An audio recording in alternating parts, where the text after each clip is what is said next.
Exactly. Tami's gonna say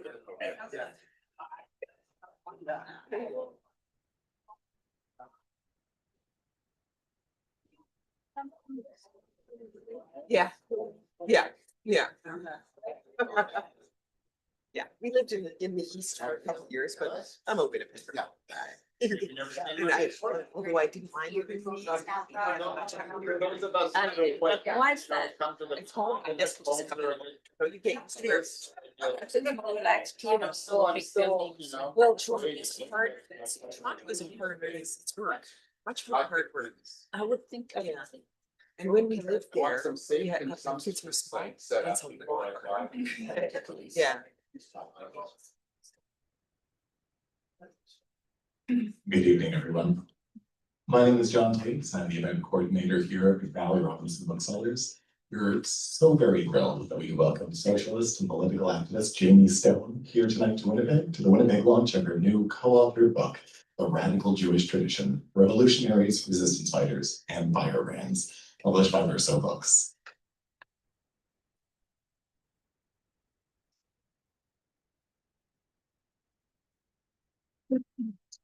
This event, of course, is co-presented by the Winnipeg chapters of the United Jewish People's Order and the Independent Jewish Voices, so huge thanks to both of them for helping make this evening a lot.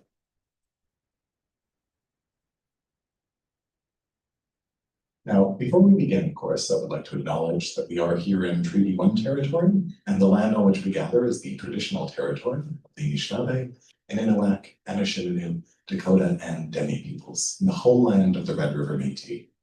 In addition, McNally Robinson Booksellers itself rests on the land once occupied by the Métis community of Roostertown.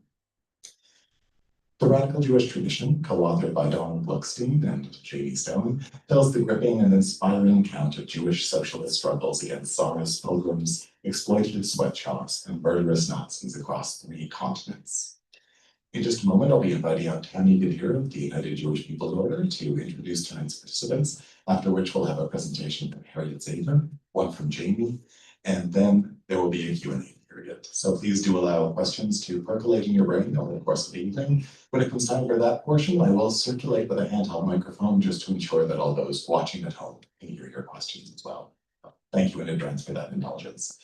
I'll also be back at the end of the event to let you know how you can go about getting a copy of tonight's book signed.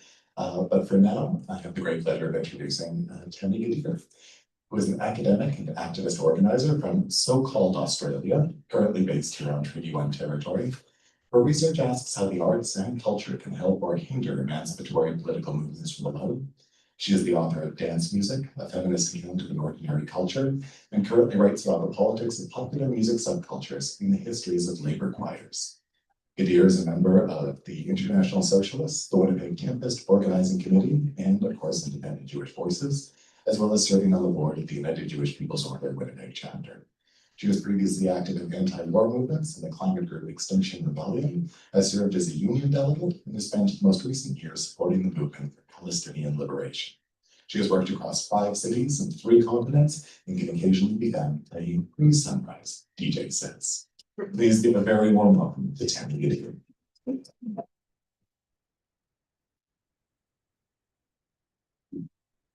Thank you so much, John, and thank you to McNally Robinson for so generously hosting this event. I think our co-organisers will agree that they've been really, really helpful and kind of gone above and beyond organising help, so we're very, very grateful. And I'm very excited to see the North America kind of end point of the tour of this Verso edition of the Radical Jewish Tradition. I was very fortunate to experience the Australia version of the tour from the 2024 edition and be involved with that. So I feel very invested in this book's circulation and what it offers to the broader world. Very, very happy that Janey is able to be with us today for this. In this event, we're going to start with a local history introduction of the Winnipeg Radical Jewish Tradition, which will be introduced by Harriet Zaidman of the United Jewish People's Order. And then that will be followed by Janey speaking about her book. So Harriet is an award-winning fiction writer who situates her stories during important historical events to show how they impacted young people. A former teacher librarian, she curated book collections so her students would be educated, even about anatomy, and entertained so that every child could find something for every need and every mood. Harriet is a member of the Seven Oaks Education Foundation, which raises money for scholarships for young adults going on to post-secondary education, continuing a family legacy of advocating for excellence in education. Harriet is also the secretary of the United Jewish People's Order in Winnipeg and is proud to have worked with others to stand up against injustice wherever it occurs, most recently against the genocide of the Palestinian people.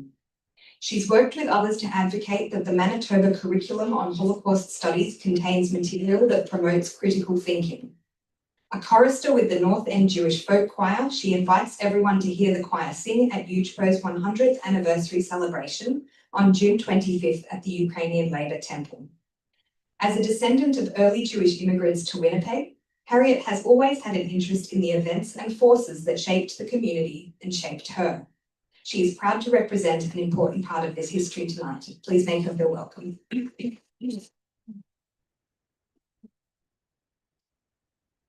Thank you. Better turn me on. So will you both be speaking from up here or the podium? Where do you want me? Oh, the podium. That's the Here I go.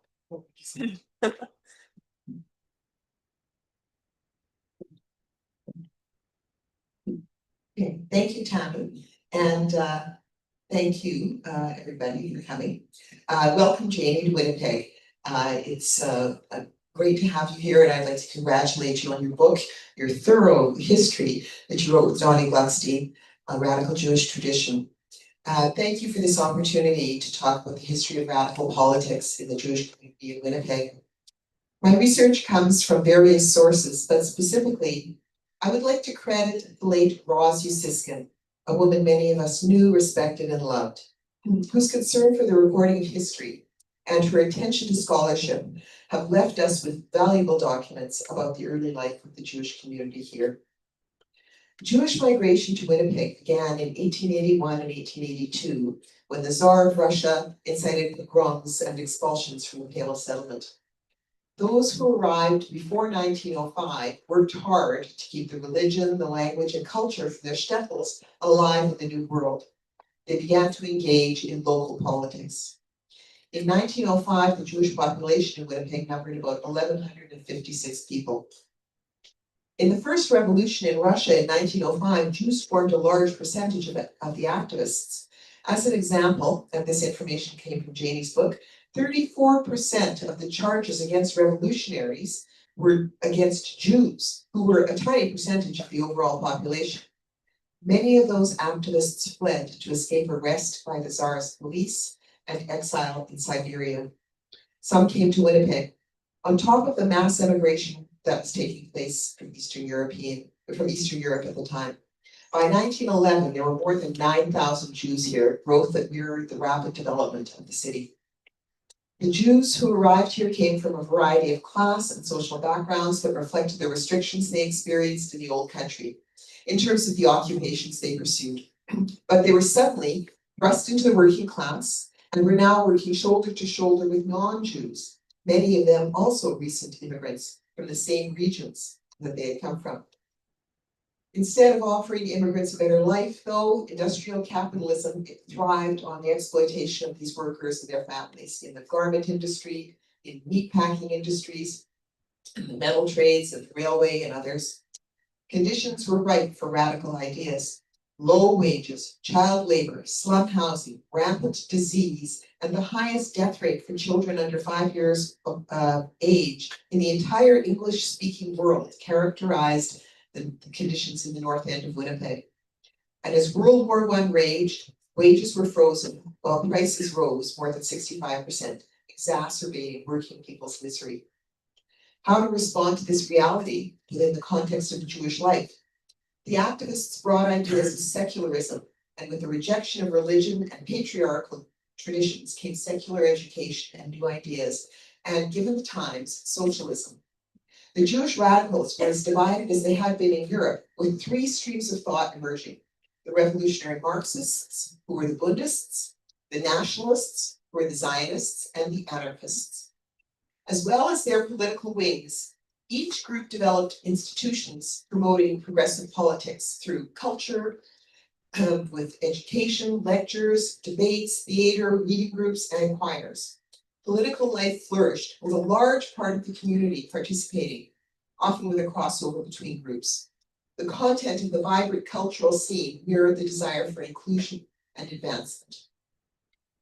In the context of an unwelcoming society that offered little social support, local self-help organizations such as the Hebrew Sick Benefit Association provided insurance against unemployment and illness.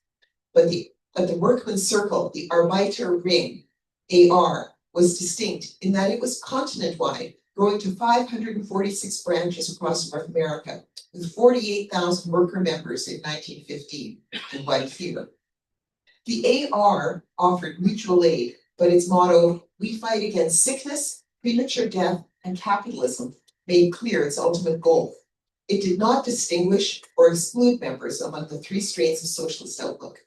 It also promoted a rich cultural life using the Yiddish language and Yiddish literature of social protest and socialist idealism. The AR organized the Jewish Radical Forum in 1915. This activity was open to the public and held every second Sunday at the Jewish Radical School Hall on Aberdeen Avenue to provide Winnipeg Jewry with lectures and debates ranging from social problems in all their manifestations to theoretical analysis. The purpose was to spread knowledge among Jewish socialist workers. At the same time, a Jewish branch of the Social Democratic Party of Canada was founded in Winnipeg. 1915 was a busy year. The branch held 15 lectures with 400 people attending each. They were militant unionists, defending workers' rights in every way possible. Of course, the fundamental dividing line between the three groups was the Jewish question. Where did the Jews fit in the world? The revolutionary Marxists, the Bundists who founded the Liberty or the Freiheit Temple on Pritchard and Salter, were internationalists who believed in Dockheit, here where we live is our country, as Molly Crabapple's book is titled. The Bundists believed that though anti-Semitism was rife among the masses in Europe and North America, that common struggle would put previous prejudices to the wayside in time. Socialism was the answer to the Jewish question. Accordingly, they supported all worker struggles for better wages and working conditions. The Zionists advocated that Jews would never be safe or thrive in Europe or North America, that they should have their own home in Palestine. Zionism gained traction when the British Foreign Secretary Alfred Balfour came to the same conclusion. The imperialists' answer to the Jewish question: get rid of them. Their socialist orientation led the Zionists to pronounce that classes would disintegrate as they built the new society, and that the insulation from the outside world would prevent assimilation and create fertile ground for Jewish culture and thought to flourish. The nationalists in Winnipeg had a more moderate Zionist orientation. Their organizational efforts resulted in the founding of North America's first Yiddish day school, the Io Parrott School. The anarchists were intent on spreading their philosophy, sponsoring lectures by Rudolf Rocker and also Emma Goldman, who said the answer to the Jewish question was to get off their backs and let them participate equally in society. World War I intensified issues. The War Measures Act was used to harass and suppress dissenters. Organizations such as the Israelite Press, the People's Bookstore, the Liberty Temple, and Baker's Press were investigated with the aim of intimidating them. Nevertheless, Jewish workers took part in many strikes that were taking place across Canada, 350 in 1918 alone across the country, but to protest poverty wages and brutal working conditions. A family needed $1,500 a year to get by, but wages averaged $900. As things got worse, the AR called a strike conference in May 1918 at the Liberty Temple to unite organizations and individuals sympathetic to workers' plight. Finally, workers' frustrations resulted in 35,000 workers walking off the job on May 15, 1919. The Jewish working class participated as workers.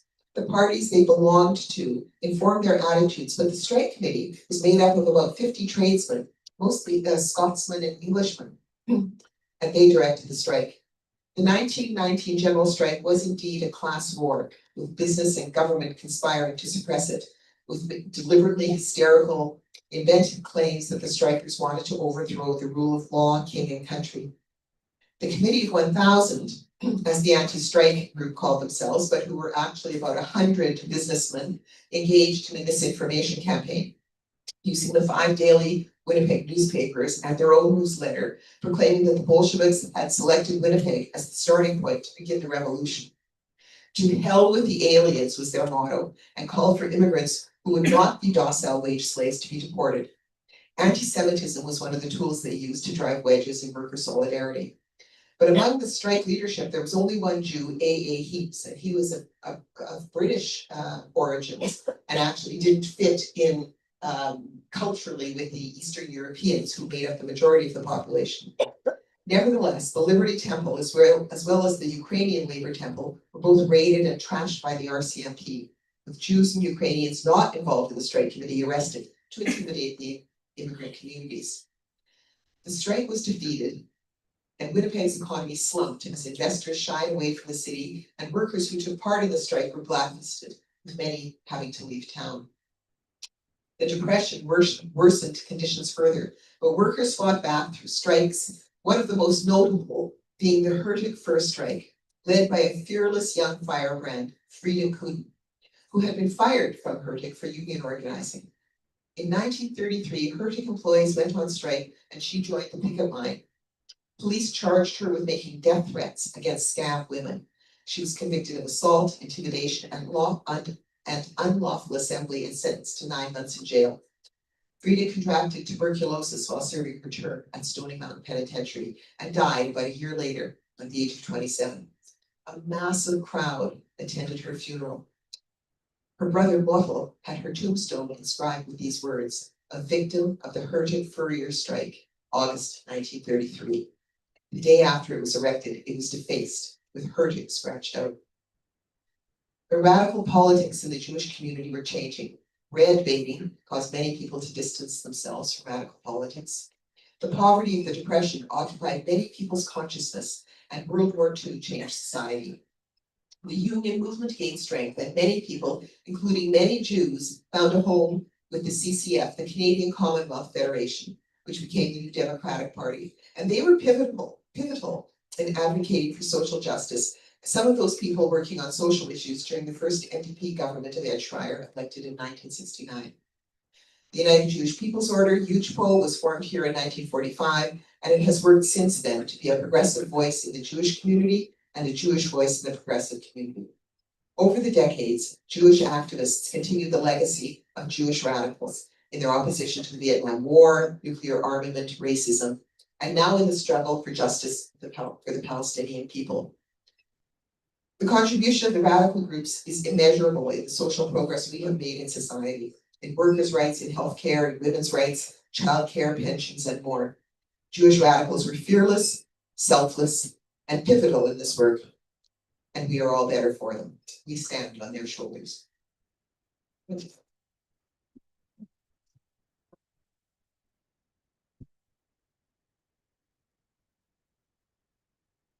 That's a pretty inspiring history of this city. I bet some of you didn't know the details of. Thank you so much, Harriet. That was amazing.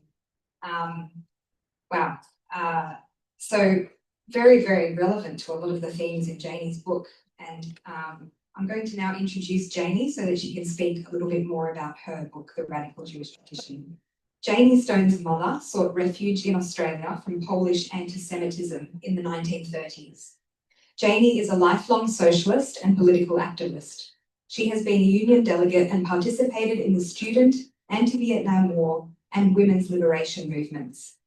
As an anti-Zionist Jew, she has written and presented about resistance to the Nazis in Germany and Poland, and by Jews, and many other topics, including women workers, sexual politics, the Middle East, and the radical Jewish tradition. Janey is retired and lives in Melbourne, Australia. She has a leadership role in Interventions, Australia's only independent, not-for-profit radical publishing company. Please make her welcome.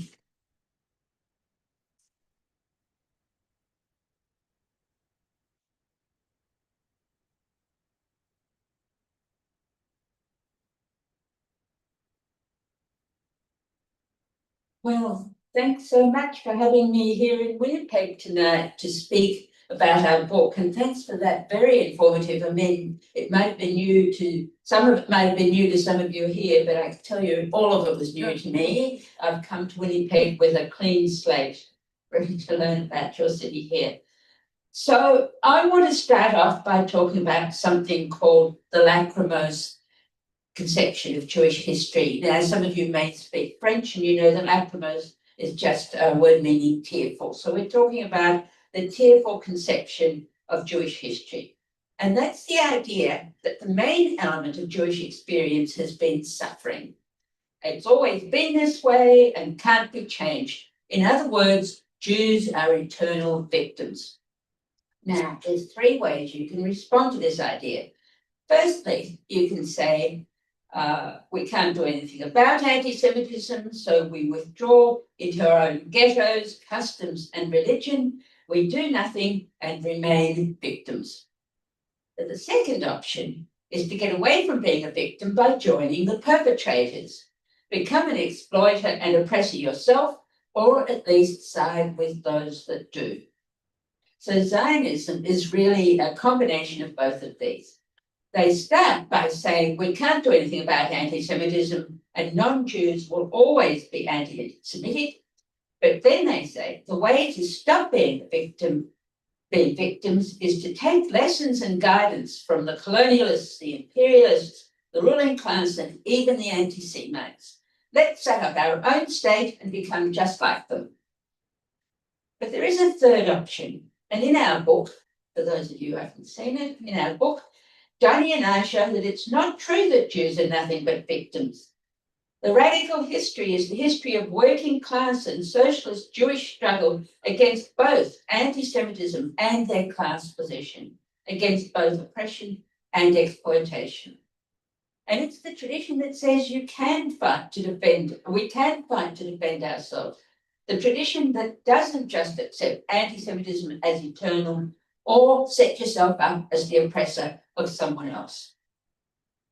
Now, doing the research for this book and finding out so much that was new to me was a very exciting journey. So I now want to take you on some of the stops on that journey and tell you a little bit about the inspiring stories that I encountered.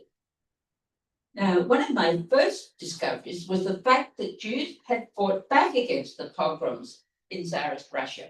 So previously, the main image I had had was of frightened Jews huddling in the synagogues. So I was amazed to discover that there were actually armed self-defense groups, led by the revolutionary organization, the Jewish Labour Bund, but also with other socialists and leftists involved, Jews and non-Jews. Now, the Bund set up armed self-defense after a horrific pogrom in Kishinev in 1903. These self-defense groups were led by the Bund, as I said, but in coalition with radical and socialist groups because they didn't see the issue as just about Jews. What they said was that the struggle against anti-Semitism was, quote, also directed against the ruling class and for socialism. Thus, the two struggles were one. And the groups actually had some success, and you don't hear about this. For instance, in 1906 in Białystok in Poland, they were able to completely protect the major working class sections of the city. And here's the quote. At every corner of the poor section of Białystok, patrols of the Jewish Self-Defense League were stationed with revolvers and grenades. They guarded the streets and fired warning shots into the air. If a Gentile went by carrying loot, they would frighten him until he threw down the stolen package and fled. Now, that's a very different picture from Jews huddling in the synagogue, isn't it? The pogroms, poverty and misery of life in Tsarist Russia led to hundreds of thousands, or actually millions, I think, of Jews emigrating. And they went to the UK, to North America, the States, Canada, and elsewhere. Now, the stories from the US are fascinating. There was almost continual struggle in the Jewish areas of New York from the late 19th century until World War II, as Jewish men and women fought the bosses and the state. In the early period, there was strike after strike as Jewish workers fought to establish trade unions with the help of socialists. After the turn of the century, activity moved into the community, and this is one of my favourite stories. In May 1902, an increase in the retail price of kosher meat outraged housewives, and a crowd of 20,000 women set out. And one newspaper reported, quote, an excitable and aroused crowd, mostly of women, roamed the streets, armed with sticks, vocabularies, and well-sharpened nails. The police attacked, but they didn't have it all their own way. One woman retaliated by slapping a cop in the face with a moist piece of liver. When the issue spread to Brooklyn, the New York Times had this headline: Brooklyn mob loots butcher shops. Rioters, led by women, wreck a dozen stores. Dance around bonfires of oil-drenched meat piled in the street. Fierce fight with police. That was the headline. Then in the body of the story it goes, the mob ran through the street, howling in their peculiar Russian and Polish dialects, wrecking with stones and missiles every butcher's shop in their path. When the police arrived, women threw bottles, stones, and whatever they could place their hands on. Women shook their fists in their faces and tore off their shields and buttons from their coats. There was a charge on the mob, and nightsticks were used freely. The Times ended by calling for the repression of, quote, this dangerous class, especially the women, who are very ignorant. And when a magistrate asked one woman why they were rioting, she replied, we don't riot, but if all we did was to weep at home, nobody would notice it. So again, the lachrymose conception. So this was followed by a series of rent strikes, again led by women and supported by socialists. And then the community action fed back into the workplace in 1908 with the uprising of the 20,000, when female Jewish garment workers went on strike over piecework rates and other issues. Leading up to the strike, socialists called a large parade, and this demonstration was so successful that German socialist Clara Zetkin proposed an International Working Women's Day in 1910, which has continued ever since. So it's worth remembering that in talking about the Jewish radical tradition, we are commemorating the real heritage of International Women's Day, which is Jewish, socialist, and working class. So there's much more I could say about New York, but in fact, I now want to head over to London. And in the East End of London, the conditions that the Jews lived and worked in were indescribable. The early Jewish radical movement in London is full of stories about all sorts of currents, very similar to what Harriet just said. Anarchists, socialists, early trade unionists, Marxists, and many others. The anarchists set up a club which became a centre for radical and trade union activities throughout London. The leader was a German called Rudolf Rocker, who actually wasn't Jewish, but he learned Yiddish and threw in his lot with the Jewish East End. The club was particularly important during strikes, but also provided premises for a Jewish socialist newspaper and was an educational, social, and cultural centre as well. They welcomed everyone, Jews and non-Jews, young and old, men and women. Above all, it was a centre for political debate and argument. I had speakers on all sorts of topics, but in particular, they liked to have ones on religion, topics such as the absurdity of religion and is there a God, which drew substantial audiences. Now, you have to keep in mind that in the 19th century, religion was a very significant topic. You could actually go to jail for blasphemy. It was still very important as a topic. And the anarchists were keen to win the Jewish workers away from the religion and the conservative influences and towards the idea of change in society. So on one occasion, they had a lecture during the Day of Atonement, Yom Kippur, which is the big Jewish fast day. And the speaker took out his watch and declaimed, If there is a guard, I give him just 2 minutes time to kill me on the spot. And after a tense wait, with the speaker still alive, a thunder of applause echoed through the hall, and the band struck up La Marseillaise, which was then regarded as the most revolutionary anthem, and the audience joined in the Yom Kippur Ball. I would have liked to have been there. Over decades, the workers struggled against the sweating system and their appalling working and living conditions. But they didn't do this alone. 1889 was a very big strike here in London, and when the Jewish tailors went on strike, they received a large donation from dockers who had themselves just been on strike.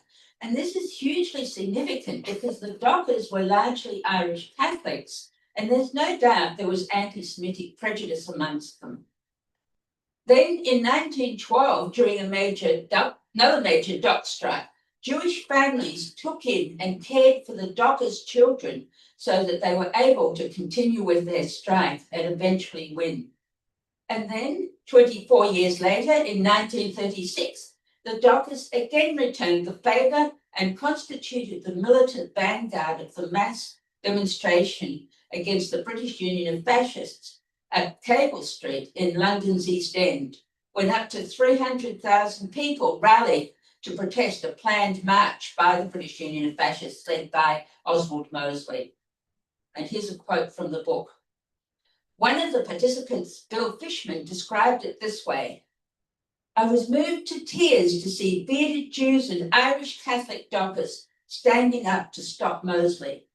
I shall never forget that as long as I live, how working class people could get together to oppose the evil of fascism. And that memory remains today. Children and children of children from the East End still recount the stories from that mass demonstration in 1936.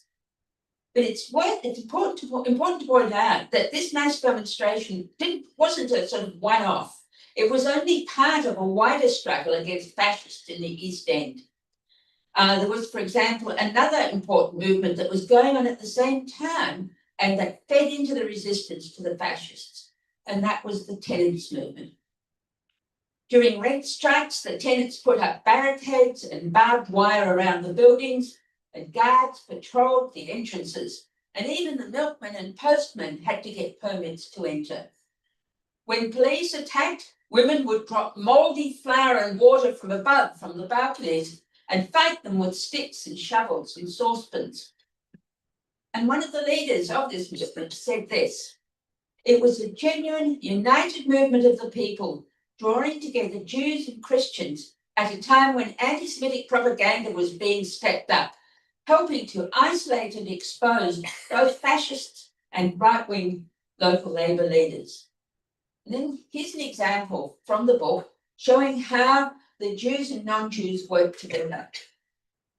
In one of the buildings, there was a mixture of Jewish and non-Jewish families. This is one of the buildings that was on rent strike. The picketers, all women, who were also responsible for the daily shopping, had a novel way of carrying out both responsibilities. Without any hesitation and with lots of fun, Mrs. Smith would go to the Jewish butcher shop to buy meat for Mrs. Cohen on the picket line. And the next day, Mrs. Cohen, who would never have thought of doing it in all her life, would go to buy meat at the local general butcher for Mrs. Smith. So I'm now going to move back to Europe. With rising anti-Semitism in Poland in the 1930s, the Bund again set up self-defense groups. Now, the Bund didn't want confrontations to be between Poles and Jews, but between fascists and anti-fascists. So they deliberately drew in non-Jewish workers. And the Bund and the Polish Socialist Party collaborated over May Day parades, and there were also general strikes against pogroms and anti-Semitic attacks. You can see pictures of masses of people in the streets coming out to oppose pogroms. And the habit of cooperation built up over many years meant that when the Nazis invaded in 1939, thousands of Jews found a hiding place in the flats of non-Jewish workers.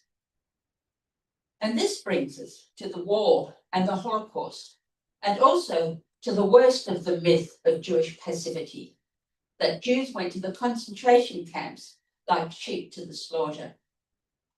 So, did you know that there were underground resistance movements in approximately 100 ghettos and armed uprisings in 50 of them? There were also uprisings in 21 concentration camps and Jewish partisans in approximately 50 partisan groups. In addition, about 10,000 people survived in family camps in the forest. There was sabotage where forced labourers in shoe factories put nails in the boots and tailors sewed left arms into the right armholes of coats and vice versa. There was the United Underground Organisation at Minsk, which had a culture of solidarity between Jews and non-Jews, and which ran a clandestine press, smuggled children out of the ghetto, and helped thousands of people, thousands of Jews to escape to the forest, most of whom survived the war. There are so many more stories I could tell you, but if I told you all of them, you wouldn't buy the book. So I want to end with just one more. The story of the couriers who maintained communications between the ghettos. Now, the majority of the couriers were women, and the reason for this is very simple. It's something we call the pants drop test. Can you guess what that means? I mean, we're talking about a period when Jewish men were circumcised, but most non-Jewish men were not circumcised. So if you were trying to live outside the ghettos as a non-Jew, you were much more easily able to do that as a woman. The couriers smuggled people, cash, fake IDs, underground publications, information, and weapons. They hid items in their clothes, their bras, in sanitary towels, in their shoes, and in sacks of potatoes. They smuggled guns in loaves of bread and coded messages in their plaited hair.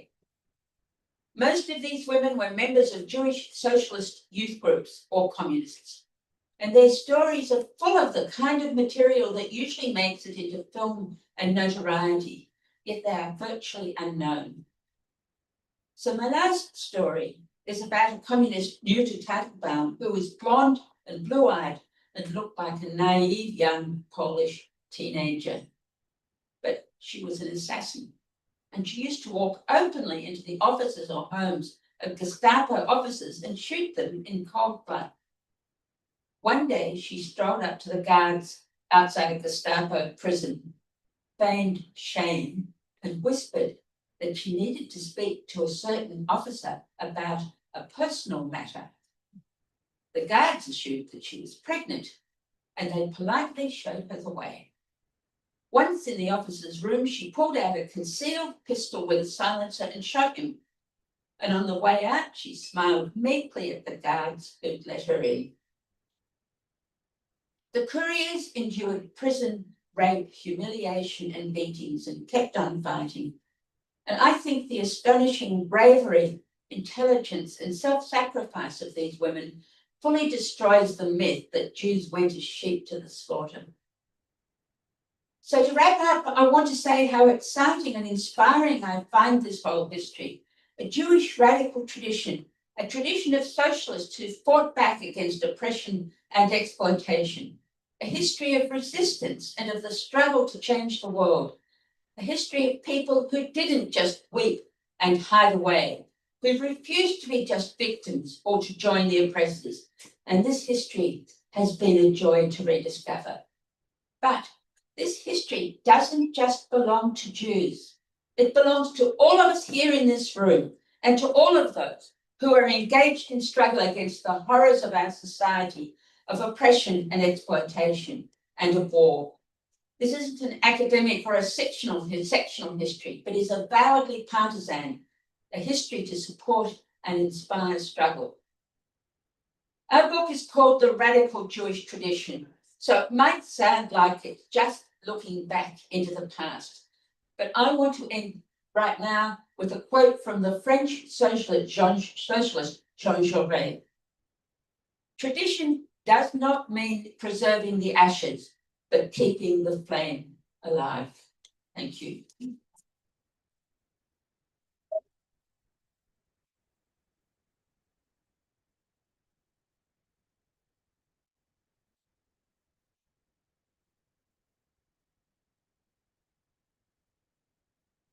Janey, thank you so much. That was a wonderful, wonderful summary and some wonderful handpicked stories from the book that has many more. So very, very inspiring again. And I love that it was women-led in many of the cases that you gave us. That's also wonderful. So we're going to open up for questions or comments. I'm just going to pick you if I see your hand up, or name an item of clothing if I don't know you by name. And you can direct your question to either Janey or Harriet if you like. Although Harriet gave a little bit of a disclaimer that since the history was based on a lot of what a different person wrote, she may not be able to answer every single question, but she'll do her best. So does anybody have any questions or comments that they would like to direct to either of our speakers today? Don't be shy. And there'll be a mic that comes your way. Yes, please. Hi, Harry. Hello, Gabby. I guess the question is, at what point in time did Jews in Winnipeg change from this socialist radicalism to some complacency today? To complacency? Yes. Well, Well, I guess both. yeah, well, I mean, time marched on and people changed. Oh, sorry, the question is how did the community evolve so that it's not the Jewish radical community that it was, so that there's people who are complacent or, in comparison to how they were.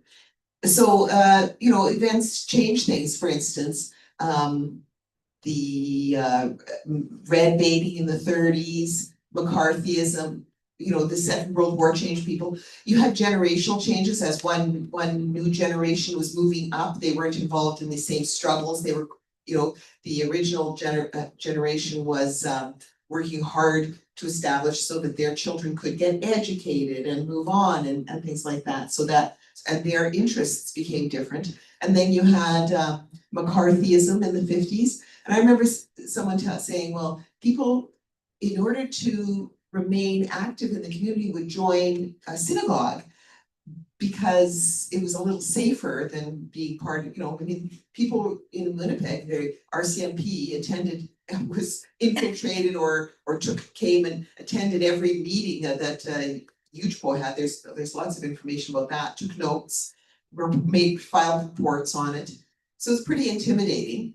And then the community itself was changing, people, it wasn't as insular, it was reaching out, and there was intermarriage and people were moving away, kids were moving away, so things like that. And the industrialization changed. It wasn't the same intense industrialization in terms of unionizing, things like that. So, and then the 1967 war changed a huge a lot of minds, and some people became much more Zionist. Zionism held a lot of people's attention and still does. And so, that's time changes things. Times and event changes things. I'd like to say something on that.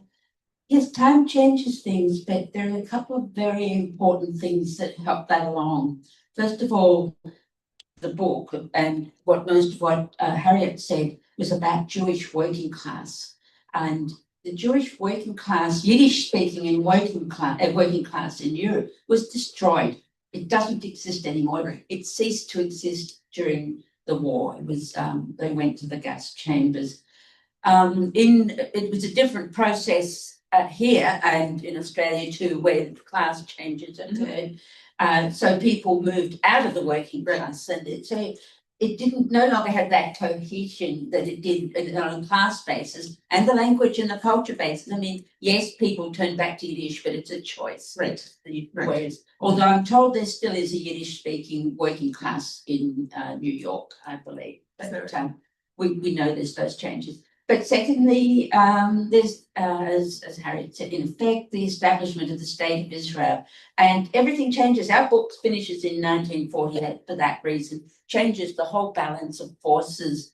And before that, Zionism was just a political movement. They met in rooms like this, Just like we did meet in rooms and we're a political movement, they were as well. With 1948, they had state power. It's a very different situation. They have armies, they have police, they have a secret service, you know, Mossad, everything and all of that. So it's a very different relationship to the balance of forces. So it's not surprising that a nation with all those powers can then influence communities around the world. And, you know, Zionism, it's not really an accident that Zionism became more popular among the Jewish community. It was led to do that by the ruling class and the forces from Israel did everything they could to make that happen. That doesn't mean the rest of us don't exist.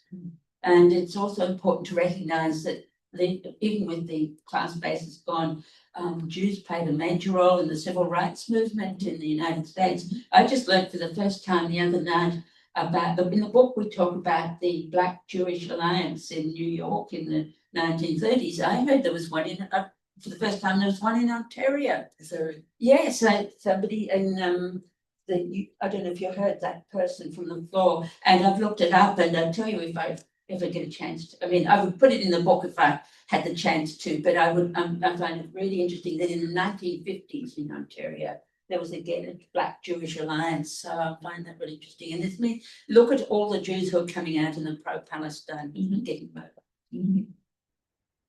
So things change, but it doesn't mean we aren't still here.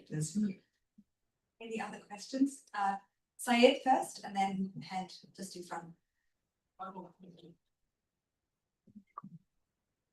So my dad grew up in Manchester, and I'm not sure if he was involved, but do you know about the assault on Kinderscout, where there was a communist group, but a lot of Jewish kids were involved in it, led by a Jewish communist leader from Manchester. They went up Kinderscout, which is a mountain in the mountainous region, very close to Manchester, and they were stopped by the guards in this estate and said, no, you couldn't come here. So the communists in along with just trekkers and ramblers, got together and did this assault on Kinderscoat, where hundreds and hundreds of people went up the mountain to show that they would that this was common land, and it was part of the common strife for it. I'm just raising this because it was, and the leaders, of course, were beaten up and thrown in jail and so on. But it resulted in the Rambler Society taking on a much more political and militant position. And in the end, the Rambler Society has been very influential in developing rambling and walking and so on in Britain as something for everyone. So I haven't read the book, and I don't know whether it's in the book, but I just thought I'd mention it as something that didn't involve sort of, I don't know, that has a legacy, that Jews and communists together, with Jewish-led communists, ended up establishing this Rambler Society that affects people to this day and is expanding. The question is there anything about the group that ended up forming the Rambler Society in Manchester in the book? And have you heard of it? When was that? When was it? The 30s. In the 30s. The 30s. You wouldn't recall a song about it called The Manchester Rambler. I've never heard of that before. It's really interesting, and I can put it in my pile of things to add to the next edition, the follow-up edition. Thanks, David. Syed? First of all, thank you so much for me coming in as just slightly above illiterate in this subject. This is very informative and also very inspiring.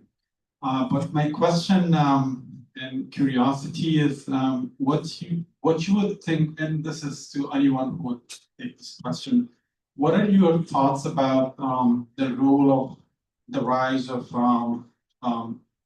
Christian Zionism on Jewish movements in North America, but particularly maybe in the United States, which is very, very strong. My curiosity always is, what would have been Jewish movements like in the absence of this Christian right movements and Christian Zionism? Thank you. That's a question. Go ahead. Well, of course, that's a contemporary movement, and that's because Zionism has been redefined, hasn't it, to supporting the existing state of Israel. You don't have to be Jewish to support the state of Israel. And in fact, many ruling classes around the world see it as in their interest for a whole variety of reasons to support Israel. So it's not really to do with Christianity, is it? It's to do with political currents in countries that, non-Jewish currents. But it also feeds into the right wing because right wingers want to get rid of Jews, that's what they always have. The Great Replacement theory, right? Which is so popular in North America, whereby somehow or other Jews are conspiring to bring in Muslims who are going to replace Christians. So people, the Christian Zionists, so-called, see that this is, supporting Israel can counter that. And where do we stand on that? Well, obviously it's all part of the growing right that's happening around the world now, isn't it?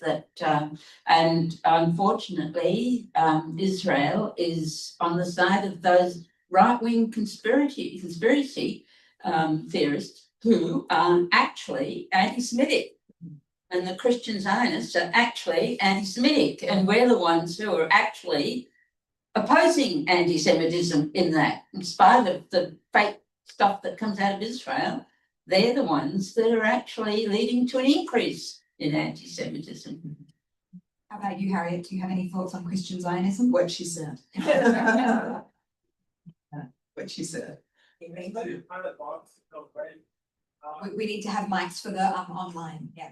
I completely agree, and I find it very paradoxical that the Christian Zionists, or what you may call the Christian extreme right, on one hand, they would like the Jews to disappear, but on the other hand, would say that, well, while you are around, we might as well use you to support our cause. Yeah. Thank you. Thank you, Sayed. Thank you for your contribution and your question. Does anyone have any other? We might have time for just one more and one response because of the time.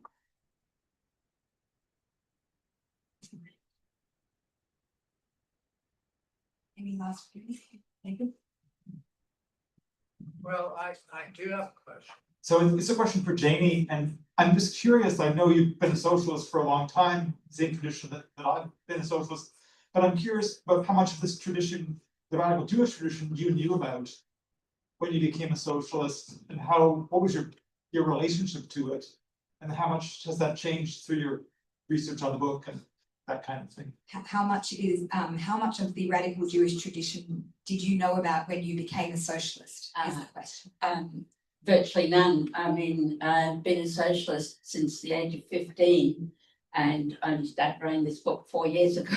But I've been working on the subject I've been talking and writing on it for about 10 years. I would say personally, my parents were both Jewish. My mother came to Australia in the 30s. My father was from a family that had been in Australia for longer. But everybody in my mother's family who wasn't in Australia, she had aunts and uncles and cousins, but everybody who wasn't in Australia died. And in fact, my mother and her brother tried to find anybody from their town, family, friends, acquaintances, and they found one person in the entire Jewish community they knew after the war. But so you grow up knowing these things, but what we didn't grow up knowing was the fight back, which is what I discovered. But as a socialist, my parents were both in the Communist Party. I'm a red diaper baby as well. I came more to an interest in all of this because of getting involved with anti-Zionism in the 80s and so on. But the thing is that one of my points is that this is not just Jewish history, it's socialist history, Jews and non-Jews. It belongs to all of us.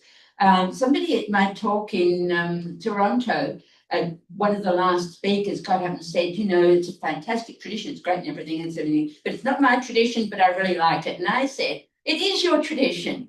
It's everybody, you know, I can't tell it. I don't really know who's Jewish and who's not Jewish yet. It belongs to all of you. I had another train of thought, but I contribute. I have another thought in my mind. I couldn't quite get it out. If I think of it, I'll tell you personally afterwards. Thank you, Janey. Well, thank you so much, everybody, for coming to hear Harriet speak about the radical Jewish tradition in Winnipeg, followed by Janey talking about her book, The Radical Jewish Tradition, Revolutionaries, Resistance, Fighters and Firebrands. We would love for you to stay and buy a book and get your book signed. Janey will be here for a little while and just stay and chat and say hello. And I think that's it.